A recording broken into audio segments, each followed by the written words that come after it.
할렐루야. 오늘 우리에게 주신 하나님의 말씀을 좀 보겠습니다. 신명기 5장입니다. 신명기 5장 16절에서 21절까지 말씀을 읽도록 하겠습니다. 제가 보는 성경으로 구약 성경 270면입니다. 신명기 5장 16절에서 21절까지 말씀을 한 목소리로 다 같이 한 목소리로 읽도록 하겠습니다.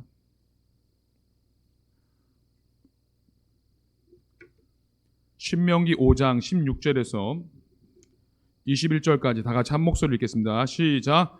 너는 내 하나님 여호와께서 명령한 대로 내 부모를 공경하라. 그리하면 내 하나님 여호와가 내게 준 땅에서 내 생명이 길고 복을 누리리라. 살인하지 말지니라. 간음하지 말지니라. 도둑질하지 말지니라. 내 이웃에 대하여 거짓 증거하지 말지니라. 내 이웃의 아내를 탐내지 말지니라. 내 이웃의 집이나 그의 밭이나 그의 남종이나 그의 여종이나 그의 소나 그의 낙이나 내 이웃의 모든 소유를 탐내지 말지니라. 아멘. 우리 교회 모든 성도님들은요, 참 말씀을 잘 들으세요. 너무 기뻐요. 그래서 말씀 전하는 시간이 너무 행복합니다. 지금 말씀을 이렇게 사실은 이 십계명은요 어려운 말씀이에요. 쉽게 전한다 해도 이게 어떤 교리적인 말씀일 수 있어서 조금 어려운데도 잘 들어주셔서 감사드립니다. 제가 최대한으로 이걸 요약했어요. 쉽게 또 짧게 그렇게 요약했어요.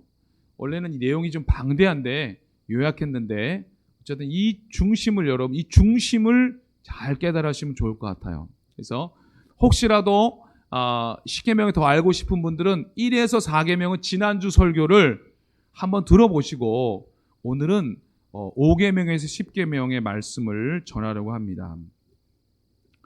자, 하나님께서는요 우리를 너무나 사랑하시는 거예요. 여러분을 너무나 사랑하셔요. 지난 주일에 세상에서 가장 아름다운 사람이 누구라니까는 다들 누구지 하시더라고요. 나 그러니까 되게 좋아하시더라고요. 하나님은 정말 여러분들을 사랑하시는 거예요.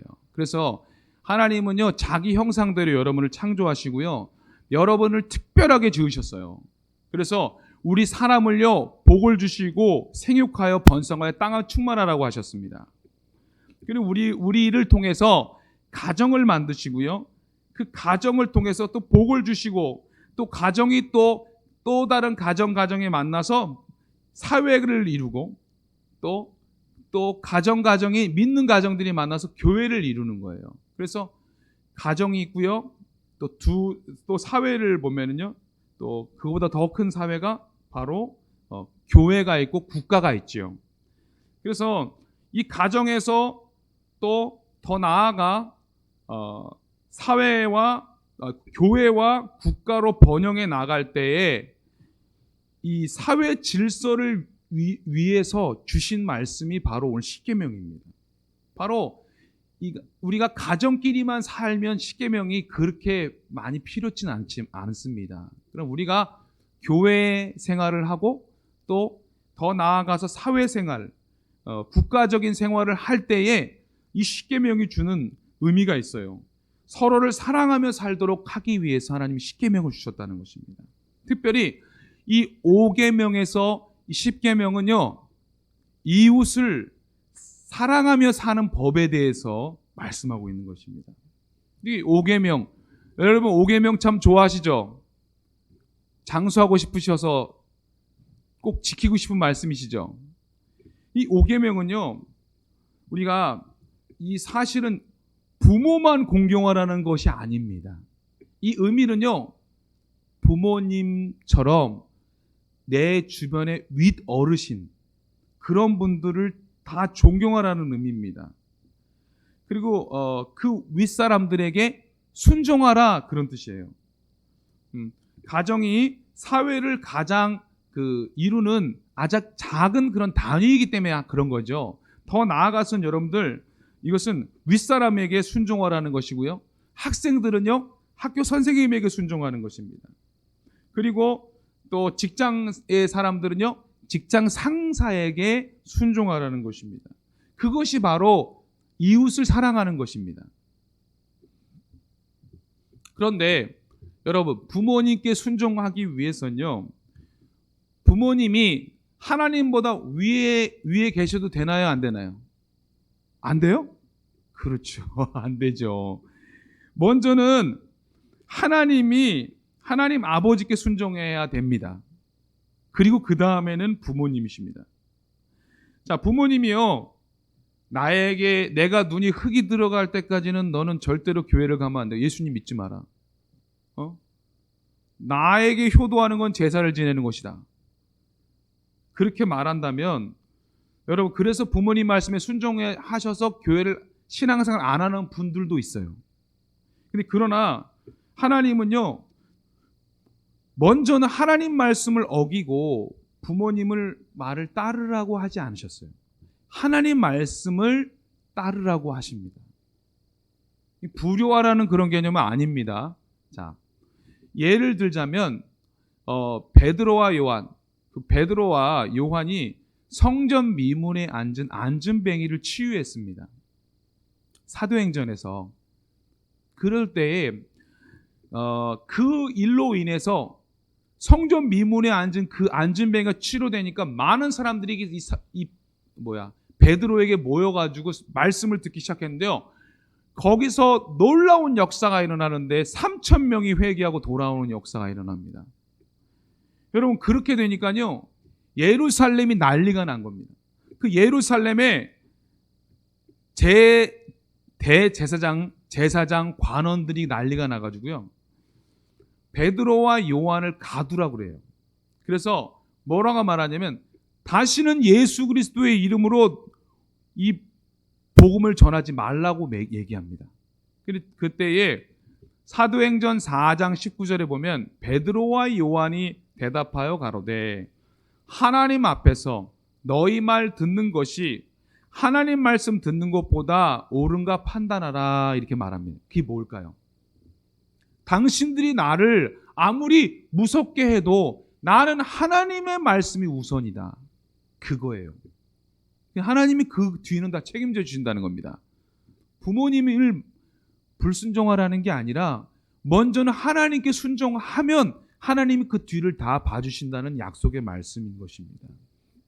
또한 부모는 가정에서 권위가 있어야 돼요. 권위. 그 권위는 하나님이 자녀를 맡겨주셨다는 거예요. 특별히 아버지는 영적인 제사장으로서의 권위가 있어야 됩니다. 온 가족들이 이 부모님께 순종하지만 이 순종은요, 어떤 그런 자녀들을 이렇게 억압하고 군림하는 그런 리더십이 아닌 것입니다. 그것은 뭐냐? 자녀들을 어떻게 사랑으로 이렇게 품어주는, 그럴 때에 우리 자녀들이 부모님에게 순종하게 된다는 것입니다. 사랑하며 순종하도록 하라고 하셨습니다. 그래서 이 부모님들도 이 자녀들에게 순종해라, 말씀에 나왔잖아, 공경해야지, 이렇게 하기 전에 먼저는 부모님이 하나님의 말씀에 순종해야 합니다. 그럴 때에 하나님이 더 복을 주시는 겁니다.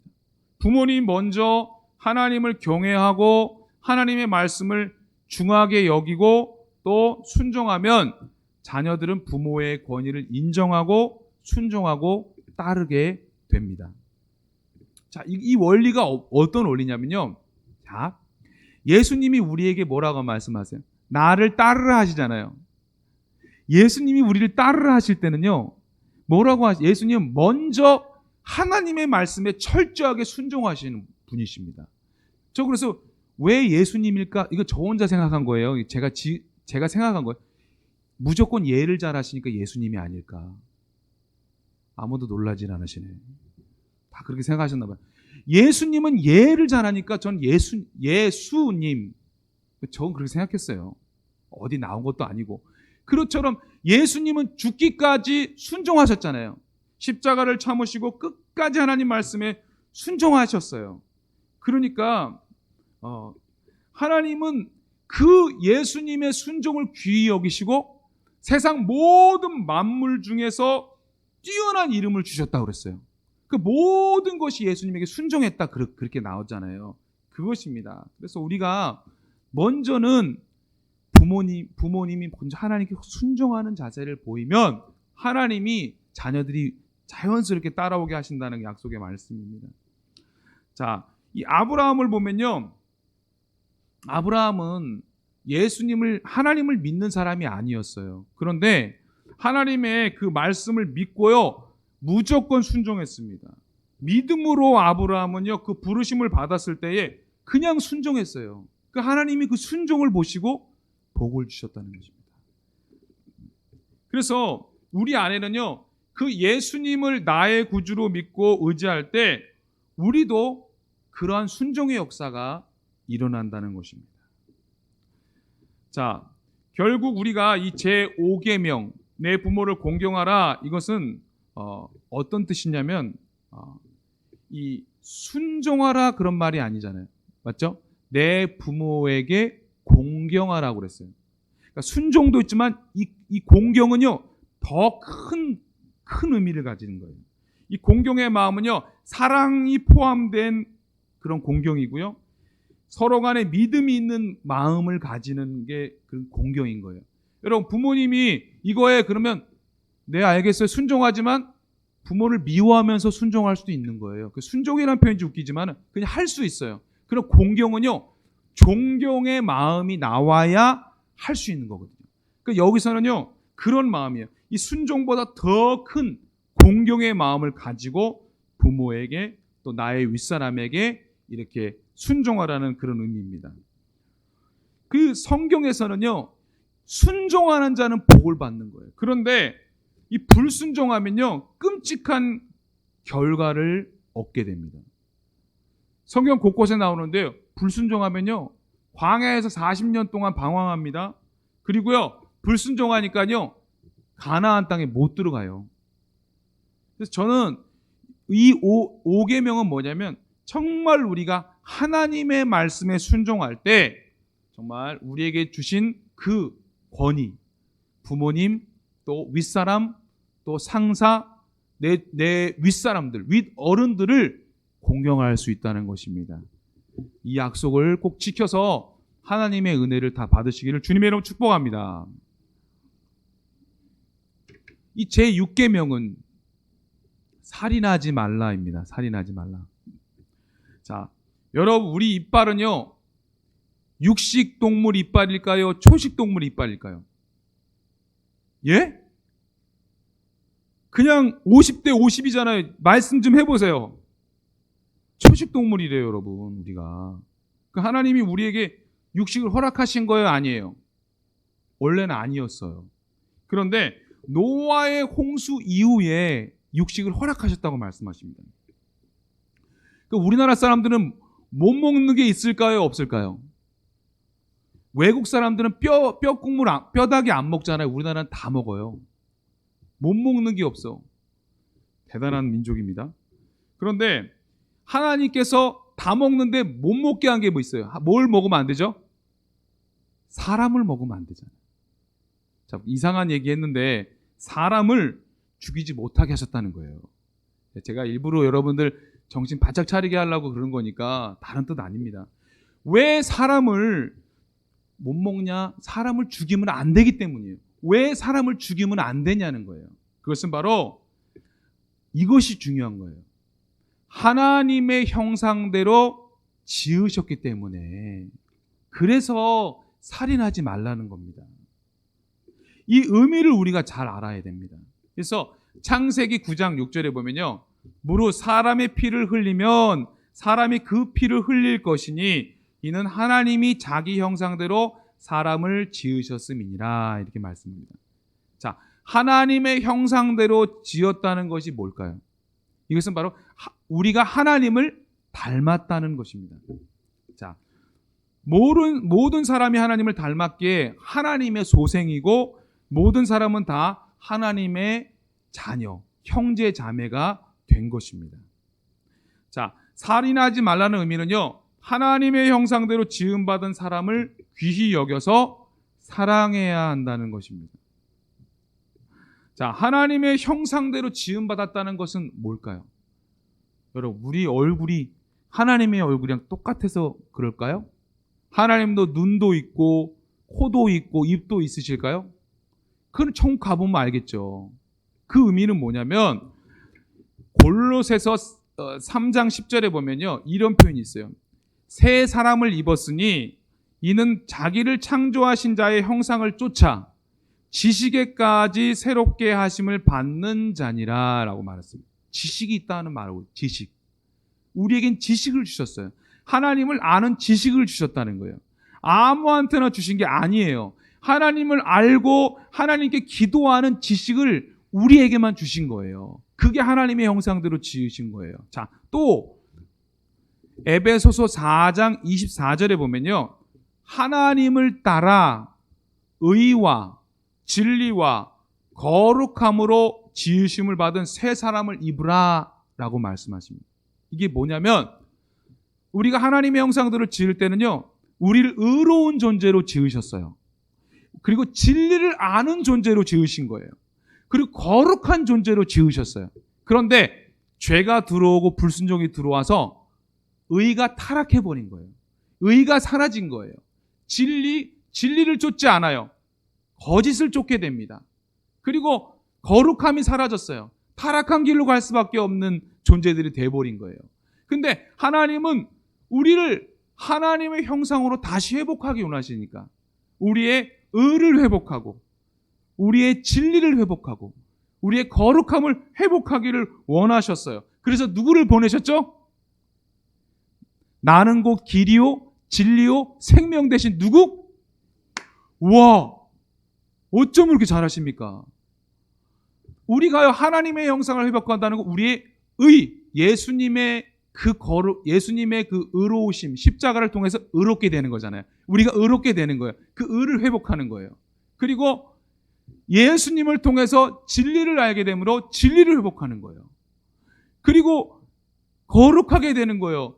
예수님을 통해서 씻음 받아서 그 모든 십자가에 막힌 것이 확 뚫리는 그런 은혜가 임하는 겁니다. 즉 우리가 결국에는 우리의 중보자 되신 예수님을 바라보고 예수님을 따라가야 예수님을 따라가고 예수님께 순종하면 삶을 살 때에 결국엔 우리가 예수님을 본받고 살 때에 우리 하나님께서 원하시는 그 하나님의 형상을 회복하는 삶을 살 수 있다는 거예요. 결론은 예수님을 따라가야 되는 거예요. 예수님의 순종의 삶을 따라가야 되는 것입니다. 그래서 이게 다 신약 성경에 다 이게 이어져요. 이게 고린도전서 1장 30절에 보면 너희는 하나님께로부터 나서 그리스도 예수 안에 있고 예수는 하나님께로서 나와서 우리에게 지혜와 의로움과 거룩함과 구속함이 되셨으니 여기 다 나오는 거예요. 이게 예수님을 통해서 우리가 지식이 열리고 의롭게 되고 거룩하게 되고 구속함을 얻게 된다는 거예요. 그러니까 하나님의 형상을 회복하게 된다는 것입니다. 이것이 너무나 중요한 거예요. 그래서 우리는요, 자, 예수님을 따라가지 않는 사람들은요, 죄된 길로 갈 수밖에 없기 때문에 여러분 믿지 않는 사람들 만나면요, 남 흉보입니다. 다. 남 칭찬하는 얘기 할 것 같아요? 안 할 것 같아요? 거의 안 합니다. 자기 자랑을 하겠지만 남 흉보입니다. 왜요? 예수님이 없기 때문에 내 속에 죄가 있으니까 남을 미워할 수밖에 없는 존재가 될 수밖에 없는 거예요. 그러나 우리가 예수님을 마음에 모시면 모실수록 하나님의 형상이 회복되기 때문에 다른 사람을 사랑할 수밖에 없다는 것입니다.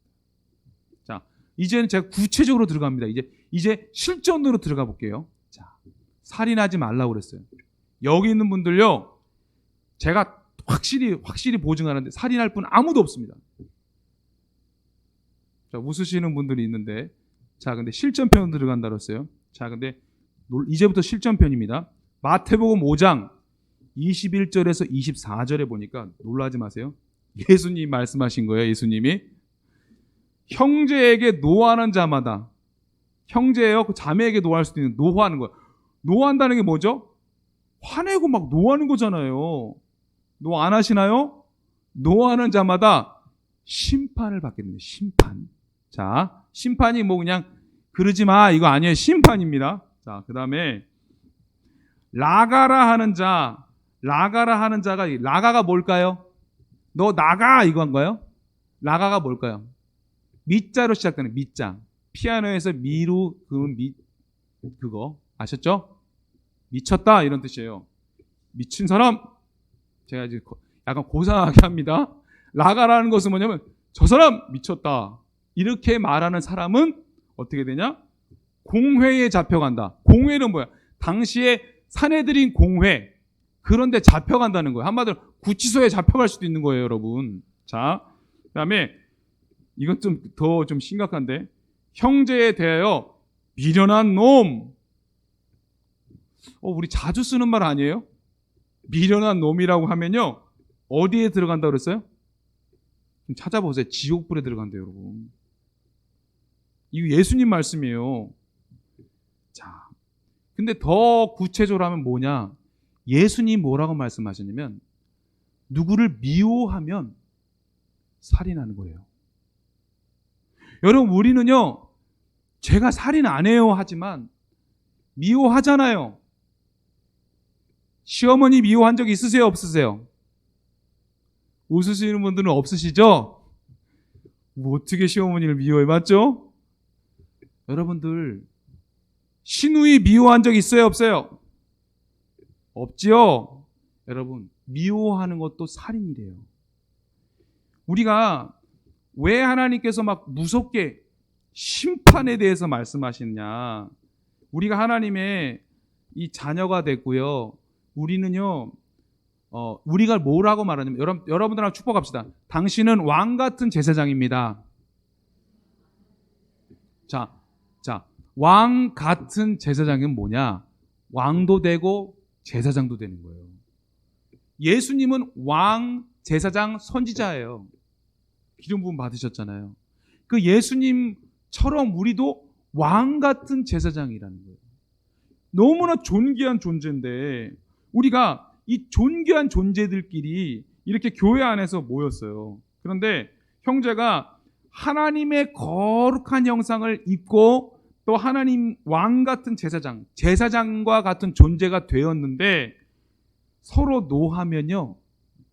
성경에 보면 신약 성경에는요 이런 표현이 있어요. 신명기 17장 12절은 제사장에게 노하는 자마다 죽이라 이렇게 말씀해요. 그러니까 하나님 말씀 진리고 생명이기 때문에 우리는 서로를 존중히 여겨야 되는 거예요. 우리는 왕 같은 제사장이기 때문에 서로 존중히 여겨야지 서로를 향해서 노하면 안 돼요. 노하지 말라고 말씀하십니다. 자, 두 번째 형제를 향해서 아까 미쳤다 이런 표현했잖아요. 우리가 왕 같은 자라고 그랬어요. 왕 같은 자. 근데 이 왕 같은 자도 성경에 보면 이런 자이기 때문에 이런 자도 함부로 하면 죽인다는 표현이 나와요. 왕 같은 자도.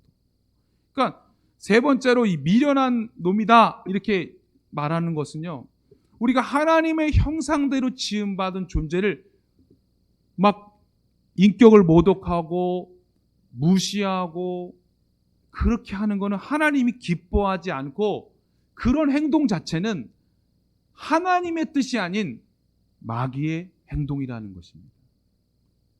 그래서 좀 심각한 얘기를 하는데 여러분 살인을 그냥 내가 칼로 누구를 해야 하는 것만 생각하면 안 돼요. 미워해야만 안 되는 거예요. 여러분은 하나님의 형상대로 지음받은 왕 같은 제사장이기 때문에 서로를 향해서 어떻게 우리끼리 사랑하는 마음을 가지고 서로를 위해 기도하면서 매일매일 내 얼굴을 보면서요 연습을 해야 돼요. 내 얼굴에 살기가 있지 않은지. 없겠죠? 여러분 사랑이 가득한 웃음이 가득한 얼굴을 오늘 저녁부터 집에 가셔서 화장 지으실 때부터 한번 연습하시길 축복합니다. 그래서 우리 얼굴 가운데 노화는 얼굴을 이제부터는 없어져요. 노화는 얼굴, 노화. 화내는 모습. 또 누구를 무시하는 얼굴이 없어져야 돼. 막 누구를 막 천대하는 얼굴이 없어져야 돼. 어떻게? 진실한 마음으로 도와주고 모든 사람을 향해서 친절한 그런 도움을 줄 수 있는 그런 우리 모두가 다 되시기를 주님의 이름으로 축복합니다. 자, 이 7계명 간음하지 말라는 것은요. 신명기 22장 22절에 보면요. 여러분 간음하는 자는 다 죽여 이스라엘 중에서 악을 제하라 이렇게 말씀하고 있어요. 정말 무서운 요즘에 무서운 세상입니다. 왜냐하면 간통죄가 폐지됐어요. 법적으로 이제는 그런 걸 해도 이게 구속할 수가 없는 가슴 아픈 그런 시대가 돼 버렸어요. 그러나 이제 간음을 하게 되면 이 부부지간만 파괴하는 것이 아닙니다. 자녀들은 고아가 된다고 합니다. 온 집안에 근심이 많게 됩니다. 그래서 그것만입니까? 서로 집안에도 해를 줄 수가 있죠. 그래서 이 7계명은 뭐냐면 간음하지 말라는 것은 부부가 사랑하며 가정을 잘 지키는 것이 이웃을 사랑하는 것이다라는 거예요. 이 부부가 서로 사랑하면 다른 가정을 해할 일이 없잖아요. 맞죠? 그러니까 이것도 이웃을 사랑하는 것이다 이렇게 말하고 있는 것입니다. 하나님은요, 우리 우주 만물을 창조하시고요. 어떻게 말씀하셨냐면 보기 좋았다 이렇게 말씀하셨어요. 온 세상을 만드시고 참 보기 좋다 말씀하셨는데요. 우리 사람을 창조하시고 결혼시키시고 어떻게 말씀하셨는지 아세요? 심히 좋았다. 너무너무 좋았다 말씀하셨어요. 그리고 우리를 통해서 복을 주시고요. 생육하고 번성하고 땅에 충만하라고 모든 것을 다스리라고 하셨어요. 이렇게 이 사랑하여 이룬 가정에 하나님께서 복을 주신다고 약속합니다. 그리고 가장 큰 복은 뭘까요, 여러분? 바로 예수님을 구주로 믿는 가정입니다. 그 가정이 가장 행복한 가정입니다. 하나님께서는 그러한 가정에게 특별한 은혜와 복을 주십니다. 이게 뭘 말하냐면 여호와를 경외하는 가정에게 하나님은 복을 주시는데요. 정말 그 가정이 거룩한 가정이 되고요. 또 교회에서 쓰임을 받게 되는 거룩한 백성이 된다고 말씀하십니다. 하나님께서는 여러분들을요, 이곳에서 또 남편을 만나게 하신 것은요, 서로 사랑하고 행복하게 살라고 또 복을 주시려고 만나게 하신 것입니다. 그래서 자기 아내나 이 남편을 두고 다른 사람을 가까이 하는 그 행위는요, 하나님의 진노를 사고 벌을 받는 일이다 그랬습니다. 그래서 이것은 사회에 악을 끼치는 아주 악한 행동이다라고 합니다. 그래서 그런데 예수님은 또 뭐라고 말씀해요? 이 간음하지 말라라는 것을 어떻게 또 표현하시냐면 육체적인 간음만이 아니라 즉 시각적인 간음도 하지 말라고 그랬어요. 여자를 보고 음욕을 품는 것도 이미 그 마음에 간음했다고 말씀하고 있어요. 남자들은 시각이 발달됐잖아요. 그래서 지나가면 이게 먼저 딱 여성들을 보잖아요. 맞죠? 다른 여성들을. 이것도 죄를 지을 수 있는 거예요. 그래서 그것도 항상 주의해야 한다고 말씀하고 있습니다.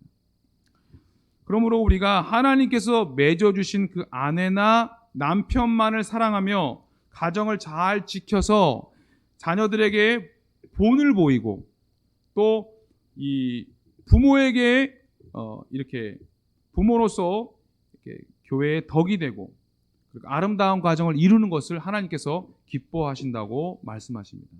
그래서 간음하지 말라. 이것이 다른 그런 가정에게 피해를 주는 것. 그래서 다른 가정을 지키는 것이 바로 이웃을 사랑하는 것이다. 그러니까 이 5계명에서 십계명까지는 이웃 사랑을 하기 위해서는 내 가정을 잘 지키는 것도 이웃 사랑이다 이렇게 표현하십니다. 요게 다 맥락이 그렇게 이어졌다는 것이죠. 자, 그다음에 이 8계명입니다. 도적질하지 말라. 근데 자, 하나님께서 우리에게 재물을 주실 때 두 가지 방법이 있습니다. 두 가지 방법. 첫째는 뭐냐? 상속. 자, 둘째는 자기가 수고하여서 수입을 얻는 거예요. 자, 요 두 가지를 제외한 것은 하나님이 기뻐하지 않는다는 것입니다.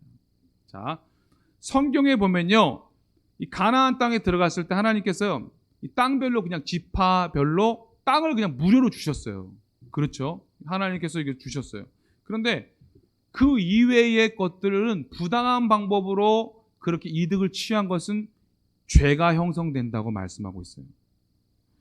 자, 그래서 오늘 이 8계명, 이 8계명의 의미는 뭐냐면 이웃을 사랑하는 마음을 가진 자는 남의 재산을 내 재산처럼 잘 보호해주고 오히려 남의 것을 빼앗기보다는 나의 것으로 남을 기쁘게 해주라는 거예요.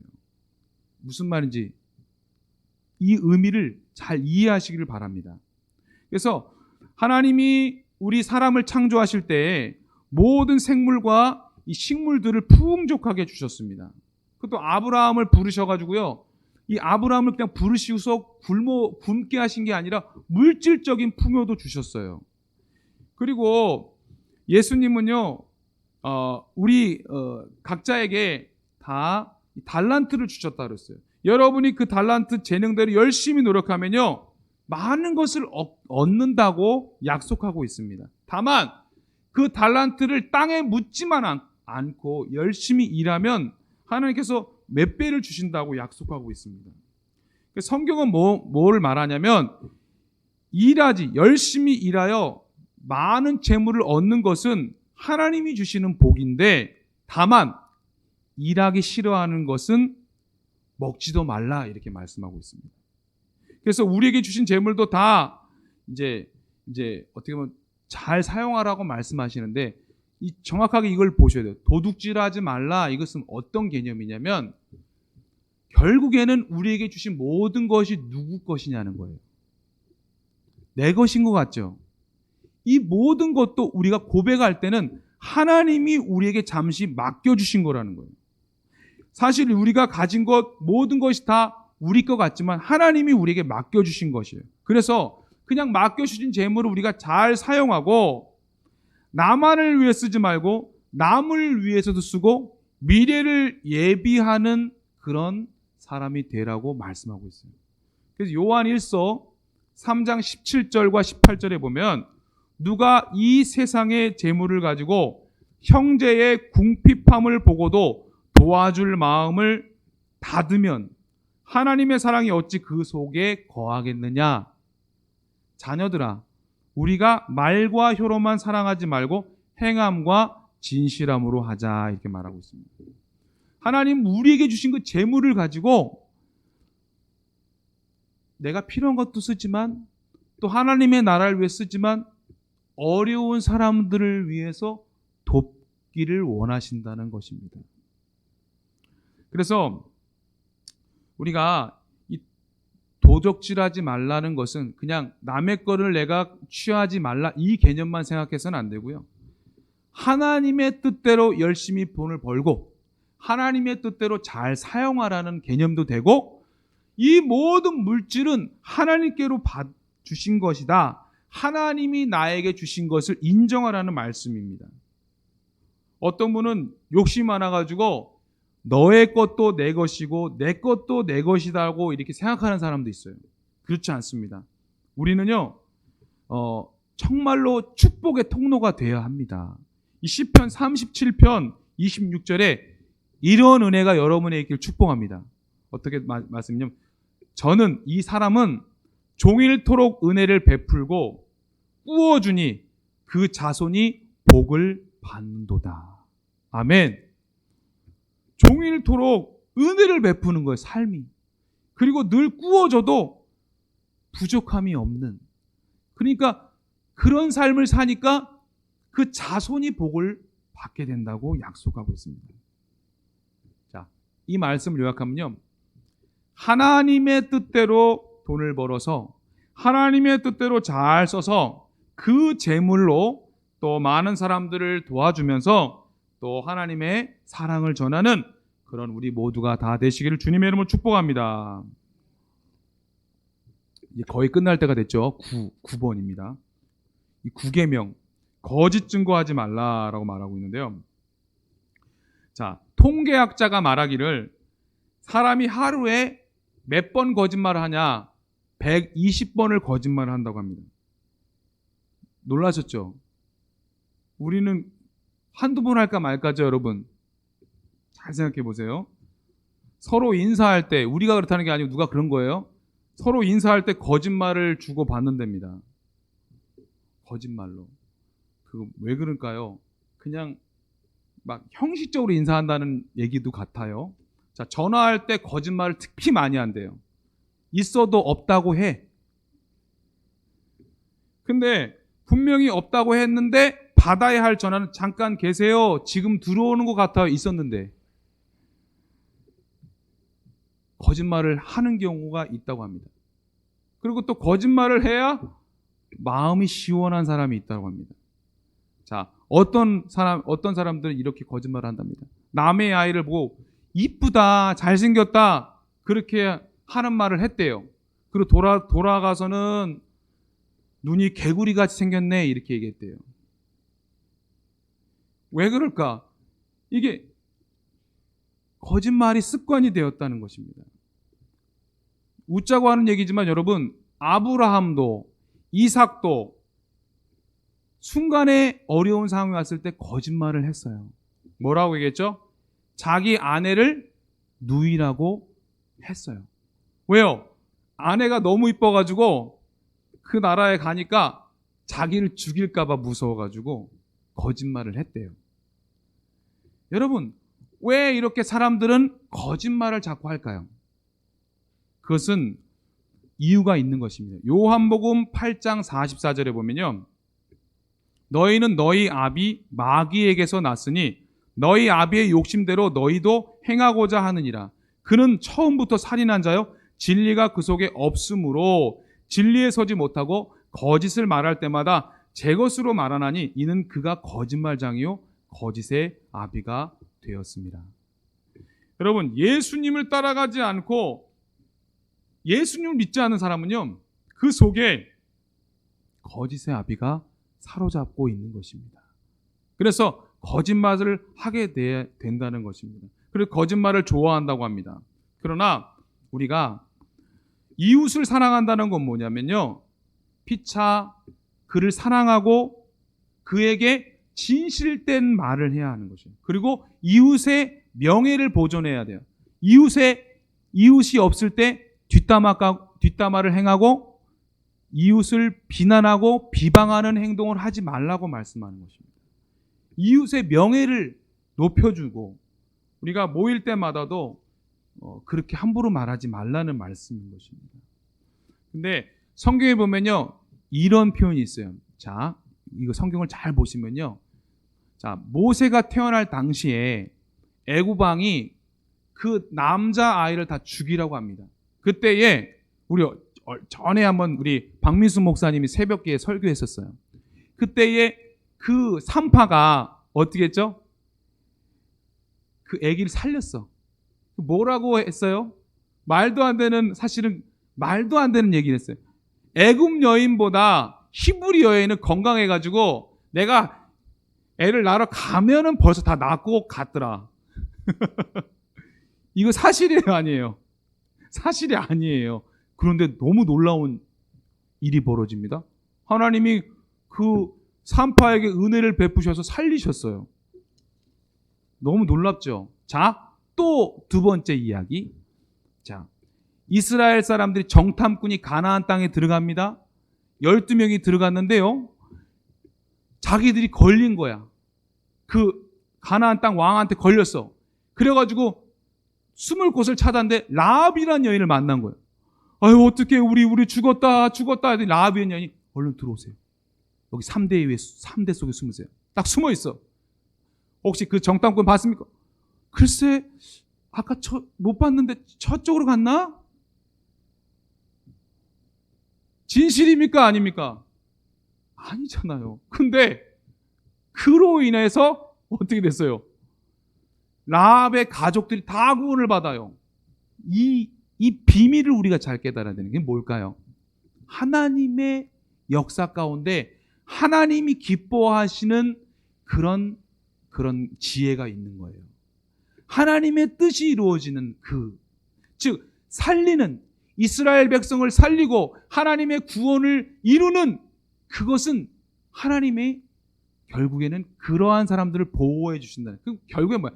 약속을 따라가는 자, 말씀을 따라가는 자는 비록 그것이 그 순간에는 사실이 아니지만 하나님 그것을 기뻐하신다는 거예요. 지혜롭게 결국에는 살리는 말을 하라는 거예요. 진리를 따라가는 말을 하라는 말씀인 것입니다. 이걸 잘 우리가 이해해야 돼요. 진리 편에 서는 것. 그러나 결국에는 이것은 뭐냐? 거짓말을 하라는 것이 아니라 사랑의 말을 하고 진실로 누군지 도와주는 말을 하라는 것입니다. 이웃에게도 진실된 말을 하고 이웃의 명예를 보존하는 우리 모든 성도님 되시기를 바랍니다. 아멘. 마지막이에요. 우리가 끝으로 이 십계명 탐내지 말라. 이것은 뭐냐면 하나님께서 우리에게 명하신 것은요. 우리의 처지를 어떻게 만족하게 여기고 이웃에게 있는 모든 것에 대해서 의롭고 사랑하는 마음을 품으라는 것입니다. 자, 성경에 보면 이런 표현이 있어요. 욕심이 잉태하면 뭐죠? 욕심이 잉태한다는 게 뭐예요? 욕심이 한마디로 아기를 낳으면 뭐죠? 죄가 나오는 거예요. 욕심을 가지지 말라는 거예요. 그러면 그 죄가 또 장성하면요 사망을 낳는다는 것입니다. 성경에는 뭐라고 말하냐면 또 탐심은 우상숭배라고 말하고 있습니다. 자, 이 탐심, 다른 것을 남의 것을 갖고 싶은 이 마음은 결국 우상숭배와 같은 죄라는 것입니다.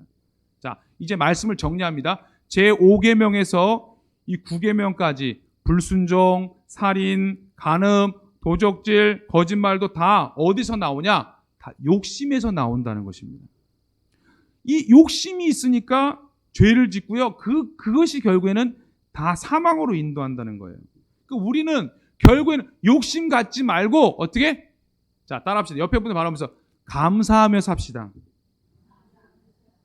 자, 따라합시다. 이거 진짜 중요한 말이에요. 원망하면 멸망하고 감사하면 승리한다. 아멘. 그래서 사도 바울이 고백하잖아요. 어떠한 형편에든지 내가 자족하기를 배운다. 이 고백처럼요.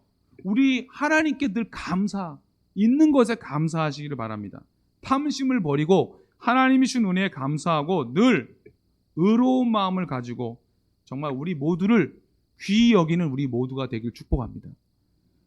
하나님의 형상대로 지음받은 여러분 왕 같은 제사장이에요. 귀히 여기고 서로 존중히 여기고 서로를 위해 기도하고 우리가 진실되게 이렇게 행함으로 우리 교회가요 이미 천국을 이루는 정말 아름다운 공동체가 되기를 주님의 이름으로 축복합니다. 십계명 제가 너무 간략하게 했지만 이 십계명의 말씀을 잘 지켜서 하나님이 주시는 놀라운 복을 다 받으시기를 주님의 이름으로 축복합니다. 아멘. 기도하겠습니다. 하나님 감사합니다.